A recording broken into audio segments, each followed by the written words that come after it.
President Trump seems pretty pleased with the Jim Comey show yesterday, and he said as much during a press conference today. No collusion, no obstruction. He's a leaker. That was an excuse by the Democrats.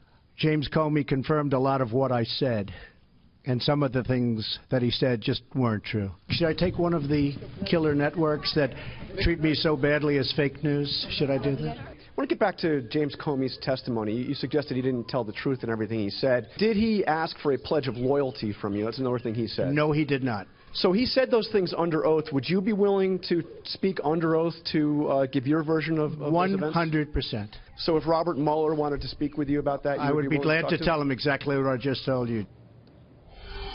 Well, the president wasn't the only one watching yesterday. Ann Coulter was kicking back with a glass of Chardonnay and some Nicorette, watching the Comey show as well, and she joins us tonight. Hey, Ann, what'd you think?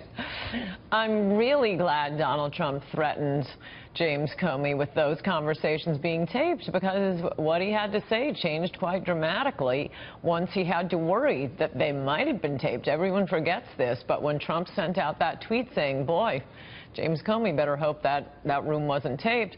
When he tweeted that, the big story that Comey was leaking was that Trump had tried to obstruct justice by interfering with an investigation of a crime, and the crime was Michael Flynn contacting the Russians during the transition.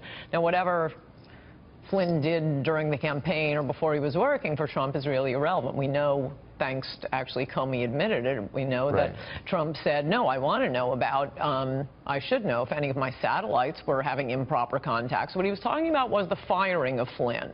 And that was being billed as proof of the collusion between the Trump campaign and Russia. And then it turned out a few days later, oh, no, it was perfectly appropriate for Michael Flynn to be talking to the Russians. The only reason Trump fired him was because he had allegedly misled Vice President Pence.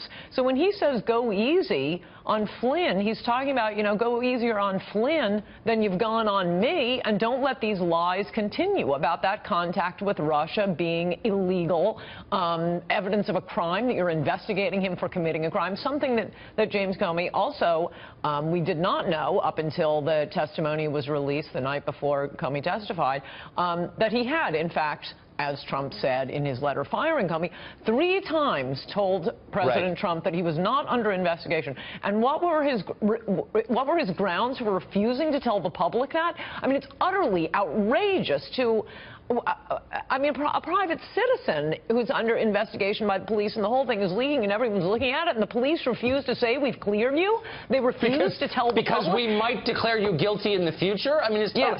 But so, I doubt you ever fell for this, but for months I was, because I'm a very literal man, was taking this seriously and kind of looking for evidence that maybe Trump colluded or whatever. It's finally dawned on me that this is just performance art. It's all a hoax. And if they succeeded in getting Trump out, guess who would be the Russian agent next?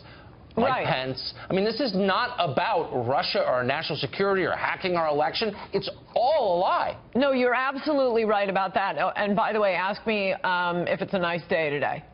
Is it a nice day today, Ann? I can't tell you, because it would require a duty to correct. I mean, that's the most insane argument I've heard for not being able to clear someone from something that is ripping up the front page of every newspaper. Comey won't even say that Trump isn't being investigated because, well, if I make a statement about reality, there's a future, and then what will I do? It's the most insane thing I've ever heard. By the way, I do want to correct you on one thing with your last guest. You said there's no evidence of Russia interfering with the election. Actually, there is, with Russia trying to influence the election and colluding with Americans, and that's with the defamatory Trump dossier. Whatever happened to that? That was a Russian-produced dossier used by first never Trumpers, then the Hillary Clinton campaign, then the FBI, and broadcast hysterically by CNN. That was a Russian-produced dossier. That is the only evidence we have of Russia trying to collude. That's a really good point. It was really a high watermark for BuzzFeed, I thought, not surprisingly. Ann Coulter, thanks a lot for joining us tonight for that summation. Thank you. Appreciate it.